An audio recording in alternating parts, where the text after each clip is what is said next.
रिम्पोचे जी को मेरे बहुत बहुत प्रणाम।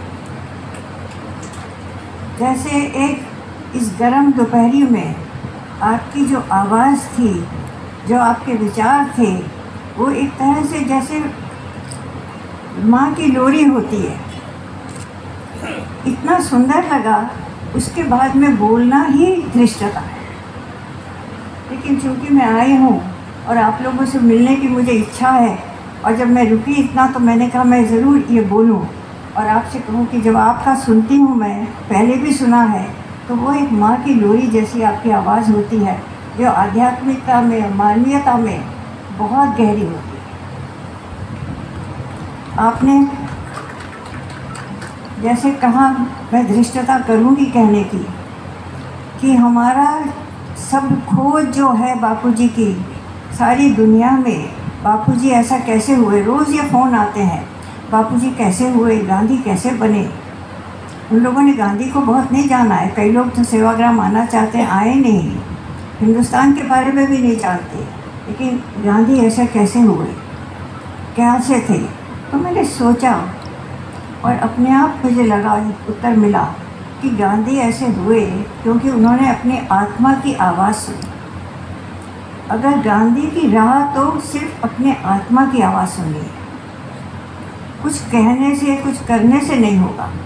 और जैसे रिम्पोची जी ने आज सही कहा, यह चीज़ हमें अब सब जगह बच्चों को, युवाओं को, एक भाई कह गए, अभी देनी है।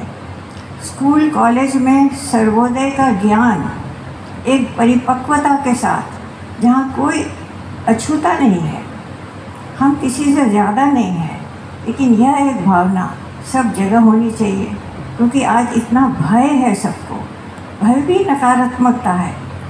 और आज जो प्रदूषण हो रहा है, वह प्रदूषण, डॉक्टर अन्नामलई ने मेरा एक ही विचार था, वो भी कह दिया, तो मेरे पास कहने को थोड़ा ही रहा है कि जो प्रदूषित गंगा नहीं है, हमारा मानस प्रदूषित है कि हम उसको प्रदूषित करते हैं। गंगा तो बिल्कुल पवित्र है, हमने प्रकृति को कर दिया है, जल को हमने प्रदूषित किया है, अग्नि को प्रदूषित किया है, वायु को किया है, हमने सब कुछ किया है। अब आकाश को भी क्या हम कर देंगे उस अज्ञात को?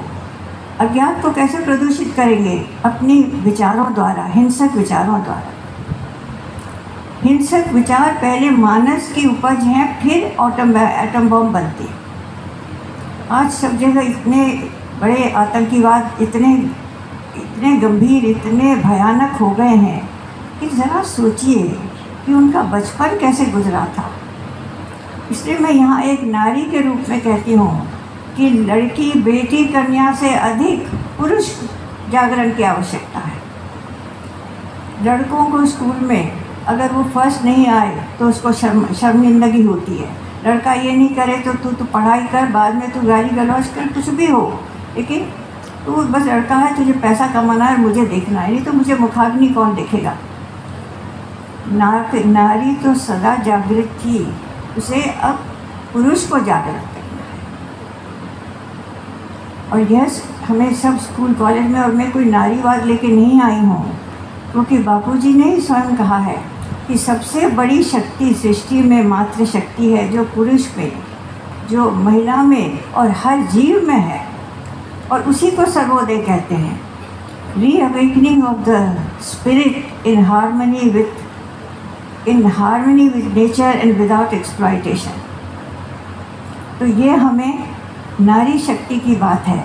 आज मैं आप सबको प्रणाम करती हूँ। सबसे पहले इस पवित्र भूमि को प्रणाम करती हूँ, जहाँ से गांधी और विनोबा की आवाज़ निकली, जहाँ से कस्तूरबा की आवाज़ निकली।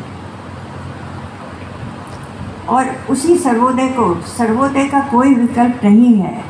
विकास सर्वोदय के ज्ञान और सर्वोदय के आचरण के बिना विकास संभव नहीं है।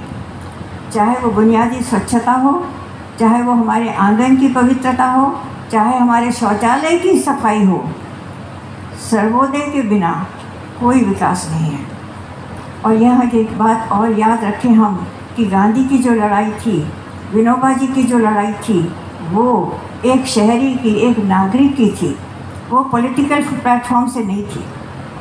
आज जैसे आदरणीय रिम्पोची ने बहुत सही कहा, वो एक नागरिक की शक्ति है। जहाँ भी रहें, जितना भी करें, वही बहुत होता है। एक भाई कह रहे, बहुत अच्छा कह रहे।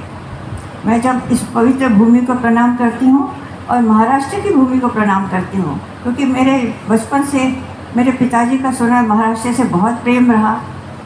पुणे में उनकी शादी हुई तो कोई चीज़ उन्होंने स्वीकार नहीं की। बापूजी इतने मेरे माँ के पास जेवर आए थे, बापूजी ने कहा मेरी माँ से, लक्ष्मी सब कुछ वापस कर दो, हमें सोने के हार और ये सब नहीं चाहिए, सब वापस कर दो, बस एक डब्बी तकली की है वो रखो। माँ ने पहला उपहार स्वीकार किया बॉम्बे में गोपाल कृष्ण गोखले के घर में। उन्होंने एक मोती की बिन दी तो मेरी माँ ने कहा वो मैंने बापूजी से डरे बिना ले ली, उन्होंने इतने प्यार से दिया।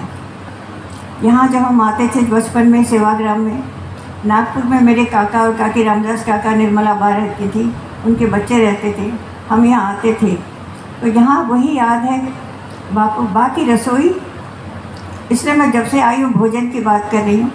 बा की रसोई और पारिजात के फूलों की खुशबू। माँ कहती थी बापूजी को देने के लिए ऐसे फूल मत लाओ, बापूजी को देना हो तो पारिजात दो जो अपने आप गिरता है। फूल को तोड़ के नहीं, फूल को तोड़ना भी हिंसा है।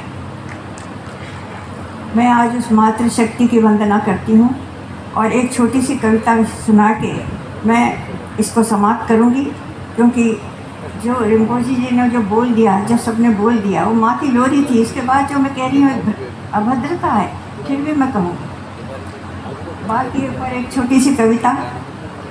बा तुम आत्मदर्शन हो,